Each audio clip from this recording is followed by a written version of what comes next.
COVID-19 ini kurang lebih hampir setahun lamanya ya.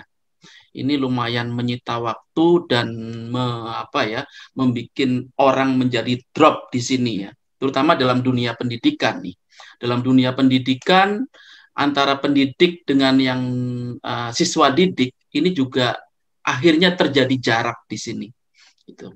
Dan untuk membangun kembali spirit ya antara guru dan siswa atau spirit masing-masing supaya tumbuh seperti sedia kala, ini agak berat nih rupanya. Setelah sekian lama di di COVID-kan gitu ya, dalam kondisi yang mencekam, sehingga untuk menjadi pulihnya itu agak terasa berat.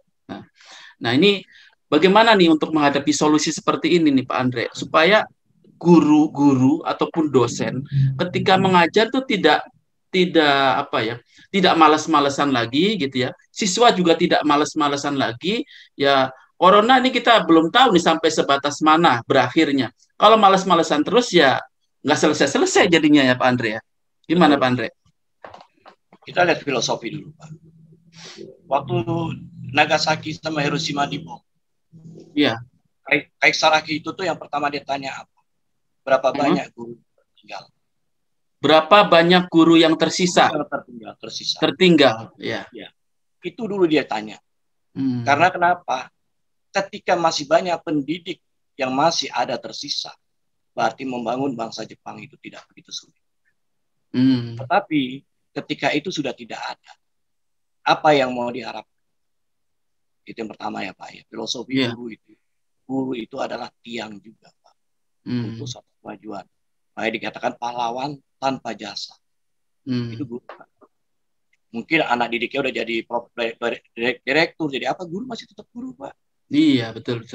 Iya kan? Yang kedua adalah guru itu pengabdian. Kerja guru itu adalah pengabdian. Pertanyaan, ada nggak penghargaan yang cukup untuk seorang guru? Dulu, guru naik sepeda, muridnya turun cium tangan. Sekarang guru itu di mata murid itu apa? Gitu loh. Jadi kita sudah membalikkan situasi, sudah membalikkan kondisi yang sudah tidak sesuai lagi dengan fungsinya. Akhirnya apa Pak? Ketika mereka tidak merasa dihormati, tidak merasa dihargai karirnya, mereka bekerja juga semata uang. Betul. Jadi mereka ngajar semata uang. Yang penting dia hadir, dia ngajarin anak didik ngerti sudah cukup. That's enough. Gitu. Berpikirnya pendek jadinya ya Pak ya. Pendek ya, tidak jangka panjang ya. Tidak jangka panjang Pak. Karena kenapa? Filosofi kita juga tidak mengajarkan sesuatu bagaimana cara menghargai para pendidik ini dengan baik dan benar. Jadi kita jangan lihat masalahnya dulu. Tapi kita harus tahu latar belakang kenapa masalah ini bisa terjadi. Ya. Nah, ini pengalaman saya, Pak. Ini pengalaman pribadi ya, Pak. Saya kan sering ngajar dulu, Pak. Ketika saya ngajar itu selalu dengan dokter-dokter lah, Pak. Ya kan? Dengan profesor, dengan dokter, itu sudah Pak saya ngajar. Gitu. Di luar negeri, seorang dokter atau profesor itu kerjanya riset, Pak. Iya, betul. Ya, mereka riset. Ini saya tanya sama mereka, kenapa kamu kerjanya ngajar? Kok ngamen aja kerjaan? Apa kata mereka? Riset di sini nggak dihargai, siapa mau bayar riset saya? Iya. Betul kan Pak? Nggak salah juga, Pak. Iya. Nggak salah juga. Secara fundamental, kita harus rubah. Gitu loh. Nah, ketika ini sudah terjadi berlarut-larut, ketika itu kemarin belum ada COVID, tatap muka guru dan murid itu masih terjadi. Ketika ada tatap muka, suka nggak suka guru itu harus bersiap. Siap ditanya, untuk siap berdiskusi, untuk siap berdebat dan segala macam. Betul kan Pak? Betul. Walaupun zaman saya kuliah juga ada yang aneh. Ada guru tuh kalau ditanya dia males karena dia nggak ngerti. Kan gitu. Karena standar kemampuan dia hanya yang ada di buku itu. Iya. Nggak mau belajar terus ya Pak ya. Udah sampai di situ aja. Betul Pak. Gitu. Ya kan? Kalau saya kan selalu menghadapi perusahaan. Jadi semua masalah up to date yang saya dapat.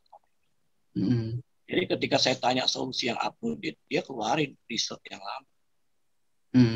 Gitu. Pertanyaan saya ini berapa tahun yang lalu? 8 tahun nggak bisa. Gitu. Dinamika kita sangat cepat. Gitu. Jadi semua itu sudah berubah. Iya. Kan gitu ya Pak ya. Nah sekarang dunia dengan yang saat turbulen seperti ini, kita juga nggak menyiapkan tenaga pendidik untuk bagaimana caranya mereka menyiapkan diri secara mental. Gitu kan. Mungkin kalau secara mereka mengajar, oke. Tapi kan tidak tetap muka. Beda loh Pak. Beda, sangat beda ya.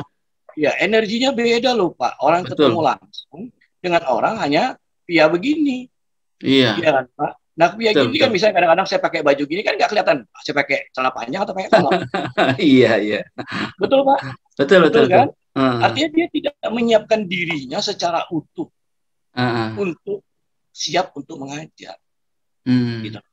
Nah, percaya atau tidak percaya, sometimes kita ini tidak hanya melihat itu semua dari mata, tidak. Kadang-kadang vibrasi kita juga nyampe. Nah, apalagi anak-anak murid, mereka akhirnya mereka juga ngerasa dia juga nggak serius, apa itu serius banget. Kan gitu ya Pak. Itu kan vibrasi yang saya bilang, hukum vibrasi, dia memantul Pak energi itu. Itu yang menimbulkan kenapa? Akhirnya menimbulkan kemandekan dalam proses belajar mengajar. Gitu loh. Ya, memang semuanya nanti kalau mau dibenahi ini, semua kita nggak hanya melihat di ujungnya. Ini teori gunung es, Pak. Kita hanya melihat 20% di ujung. Gitu. Sedangkan masalah yang 80% di bawah permukaan, selama ini kita nggak bahas. Iya, betul. Karena dulu saya pernah belajar di teknologi pendidikan juga di salah satu universitas. Itu diajarkan.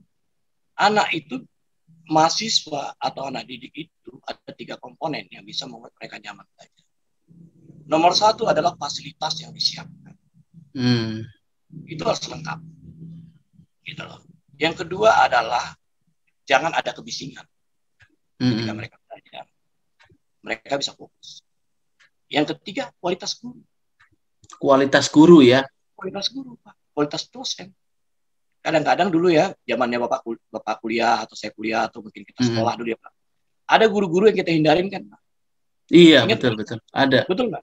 Kalau dosen ada dulu namanya dosen killer juga dulu ya. Betul. Ada mata-mata pelajaran sebenarnya menarik. Tapi kita males banget karena dosennya. Iya. Betul kan, Pak? Betul. Dosennya nggak menarik ya. Dosennya nggak menarik, Pak. Gitu loh, Pak. Benar kan? Iya. Jadi kejadian Pak sekarang, apalagi sekarang. Gitu loh. Jadi artinya saya bilang ini sistemik. Gitu kan? Ini bukan terjadi hanya di ujung atau parsial.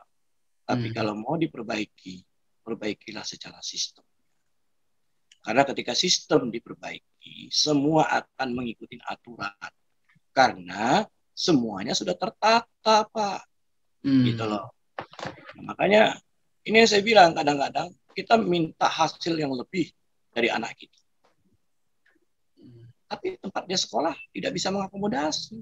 Oke, ini menarik nih Pak. Tadi kalau kita bicara tentang kesehatan ya, bahwa COVID-19 itu dengan mental illness lebih cepat penularannya dengan mental illness tadi ya. Jadi sebenarnya ini yang perlu kita perbaiki itu mental dulu ya Pak ya, bukan kesehatannya dulu ya Pak ya. Betul sekarang Pak? Gini Pak.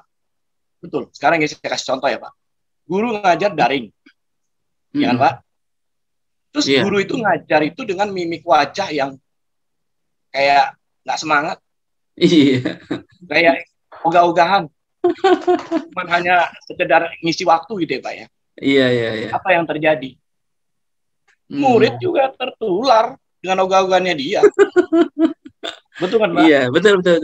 Nah, itu yang saya bilang. Bukan penyakitnya yang nular. Mentalitasnya dulu yang ngancurin. Mental dulu ya. Baru akhirnya terjadi penyakit di situ ya. Jadi penyakit Pak. Iya, betul.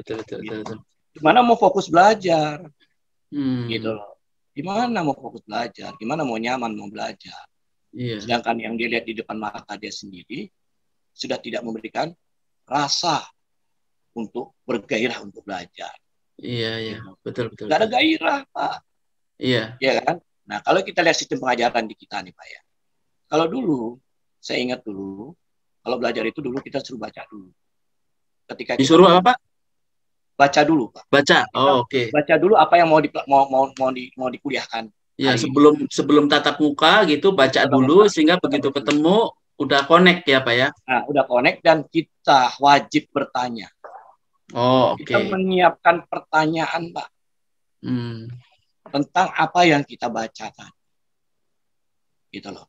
Jadi artinya apa? Ketika kita hadir, kita sudah siap, Pak. Hmm. Kita nggak mencari-cari lagi, nggak Hmm. menginput lagi. Iya, Gitu loh. betul, betul, betul, Jadi betul. kita datang udah siap. Nah, Hmm. kenapa yang kayak begini nggak diterapkan kepada anak didik?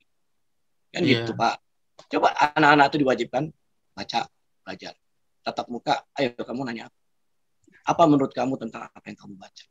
Kan Nah, ini makna itu. minat baca juga kan makin menurun nih, Pak. Sekarang Oh iya, bisa dikatakan semakin menurun nih, Pak.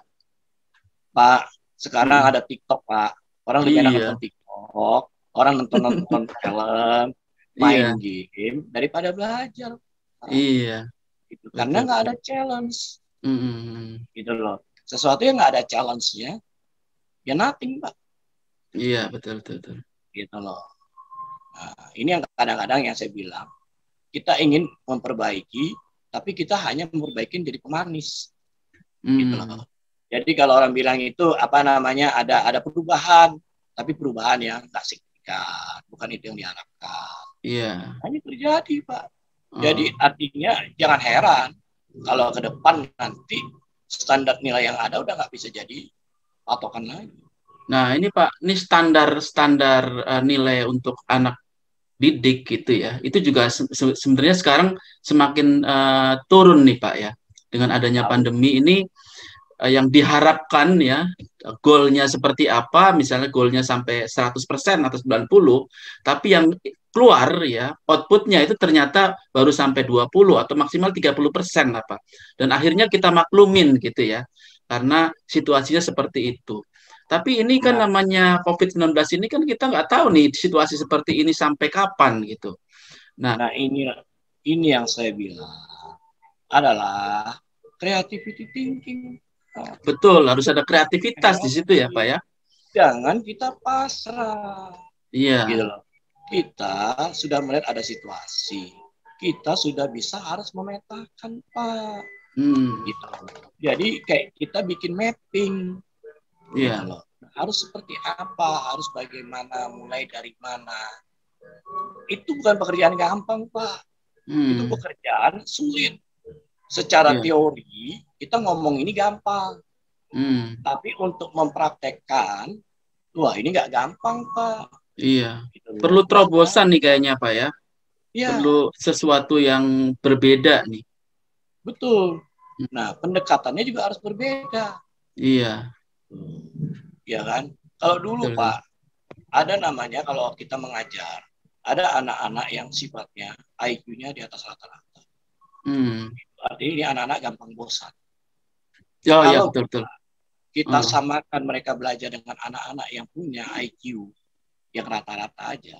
Hmm. Ini anak ini sudah ketika gurunya masih nerangin, dia udah gambar. Iya. Benar, Ditanya, benar.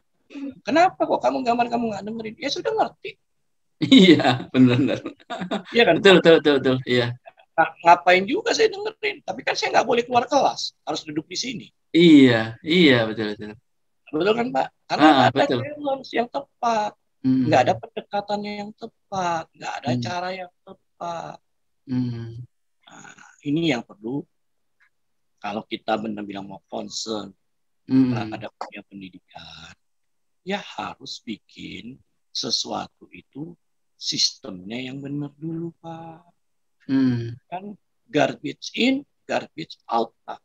Hmm. Sampah masuk, sampah yang keluar, Pak. Iya, betul betul betul betul. Kan gitu. Hmm. Gitu loh. Nah, makanya saya bilang bangsa kita ini sedang di persimpangan jalan. Gitu, di persimpangan jalan, Pak. Ya kan? Terus bangsa kita juga tidak mau belajar dari sejarah. Nah, itu pentingnya nih, Pak. Jadi jangan sekali-kali meninggalkan sejarah. Kalau ini orang udah meninggalkan sejarah, ya repot gitu. Jadi ibaratnya orang itu nggak punya daftar riwayat hidupnya dia ya, Pak ya. Jadi dia mengawang-awang ya.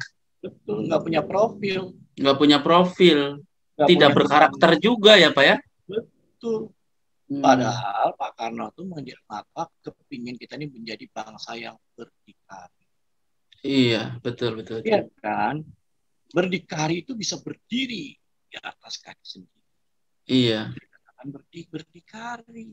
Makanya tadi Bapak di awal pembukaan tadi mengatakan, kenapa kok kita jadi bangsa yang takut sama budaya ini, takut sama budaya ini, takut sama budaya ini. Karena bangsa kita tidak punya pegangan. Itu. Jadi nggak ada kebanggaan. Dan kurang rasa percaya diri di situ ya, Pak ya. Apa-apa contek asing, apa-apa contek asing gitu ya. Gampang sekali kita nyonteknya ya, Pak ya. Nggak punya figur, Pak. Nggak punya figur ya. Nggak punya. Siapa yang mau kita figurin sekarang? Iya, betul. Kalau kita ngomongin pencipta Microsoft. Iya. Kalau kita ngobrol lagi, FB. Kalau kita cerita lagi, kita bilang tadi apa lampu. Iya. Dan segala macam. Artinya kita memfigurkan mereka. Artinya nggak salah. Karena kita memfigurkan mereka, kita menjadi anak buah atau belakang apa yang tertinggal. Karena kita follower kan, Pak. Kita iya, betul. Makanya Bung Karno dulu pernah bilang nation and character building nih, Pak. Nation and character building. Saya setuju. Nation and character building. Karakter building itu komponennya banyak sekali, Pak. Nanti kapan-kapan kita bicara tentang karakter building. Itu komponennya banyak sekali. Itu kalau kita bicara karakter building. Gitu. Jadi memang apapun ya, saya sih jujur. Makanya kan saya bilang dengan Bapak. Ya. Saya the way of Soekarno bagus. Leadership of Soekarno bagus. Tapi apa yang melatar belakangi dia menjadi seorang Soekarno yang hebat? Proses apa yang dia harus lewati? Yang kita tahu sama ditangkap lah, dijajah lah, segala macam. Iya, betul. Apa yang membuat dia kuat gitu ya, Pak ya? Apa yang membuat dia kuat dan apa yang membuat dia semangat. Dan apa yang membuat dia teguh menghadapi ini semua. Iya, betul. Itu juga masa sulit, Pak. Iya. Gitu loh. Artinya, makanya saya bilang, ini yang kita hadapi ini adalah suatu kesulitan. Bukan berarti nggak ada jawabannya. Bukan berarti nggak ada solusinya. Ayo sekarang, jangan kita bangun rasa ketakutan. Tapi bagaimana kita bangun rasa optimisme yang bertanggung jawab. Nah, itu seharusnya seperti itu sih, Pak ya. Kita sebagai bangsa itu kompak ya. Jangan membangun ketakutan. Ya. Nah, ini semua membangun ketakutan ya repot akhirnya. Secara finansial juga makin menurun gitu ya. Dan akhirnya secara kesehatan juga menurun juga gitu. Ini berbahaya. Jadi saya setuju dengan Pak Andre tadi, memang harus ini ya, kita harus membangun mentalitasnya ini menghadapin ini ya. Betul, Pak. Oke. Gitu. Ya, baik Pak Andre. Kadang-kadang orang. Baik, silakan Pak. Ya, baik Pak Andre. Mungkin kita akan lanjut tentang nation and character building di lain waktu nih Pak. Baik, Pak. Jadi ini menarik sekali nih ya. Baik. Mungkin dulu Pak Jokowi pernah mengatakan ada program revolusi mental yang sebenarnya itu revolusi mental itu ada dari zamannya Bung Karno dulu ya Pak ya. Pasti. Revolusi mental, lalu pas zaman pemerintahan Jokowi awal ada revolusi mental, memang rupanya nih kurang berjalan juga ya. Sebenarnya pada masa pandemi ini revolusi mental ini juga penting juga nih ya Pak ya. Sangat penting Pak. Sangat penting ya. Sangat penting, Pak. Ya, ini yang lebih utama sebenarnya, mentalitas yang akhirnya berdampak pada kebugaran atau kesehatan tubuh seseorang ya, Pak ya. Iya, betul, Pak. Iya. Saya kasih contoh satu ya, Pak ya. Iya. Saya kasih contoh satu yang paling gampang. Kenapa anak kampung makan makanan yang kadang-kadang higienitasnya, kebersihannya tidak terlalu bagus, mandi hujan-hujanan dan segala macam, mereka nggak sakit. Mm-mm. Kenapa kita makan yang sedikit ada ini dikit, kita udah diare. Iya, iya, iya. Karena pola pikir kita, Pak. Mm-mm. Aduh, ternyata es itu dibikinnya begini. Ah. Aduh, ternyata. Nah, kata-kata ketakutan aduh itulah yang Mm-mm. membuat imunitas kita rusak. Iya. Makanya Betul zaman kan, dulu Pak? anak-anak kecil nih Pak ya, anak-anak kecil hujan-hujanan nggak masalah ya Pak ya. Nggak Tapi sekarang masalah. hujan-hujanan ini malah katanya bikin sakit ya Pak ya. Ya, karena diajarkan, Pak. Mm-mm. Itu kan ditularkan dan diajarkan, tapi secara tidak langsung. Hmm. Kan gitu, Pak. Iya kan? Ya, ya, ya, ya. Nah, sama, Pak. Kenapa kita minum air di sini, airnya nggak begitu mendidih, kita nggak diare? Kenapa orang bule minum air Oh. di sini yang kurang bagus dikit, dia diare? Betul kan? Iya, iya, betul, betul, betul. Nah, itu karena pola pikir yang kita nggak tata dengan benar, Pak. Hmm. Baik Pak Andre, Nia, terima kasih Baik. banyak. Kita udah ngobrol-ngobrol selama 3 sesi dan nanti Baik, kita akan, insya Allah kita akan lanjut lagi ya Pak Andre ya baik, baik, Pak. di sesi yang berikutnya. Oke? Selanjutnya mungkin enak kita ngobrol di YPK aja, Pak. Oh boleh, bisa langsung ketemu ya, nggak perlu Bisa seperti langsung ini ya. ketemu. Oke. Kita bisa langsung kelihatan ininya, Pak, energinya, Pak. Energinya betul, setuju, setuju Pak. Oke, sip.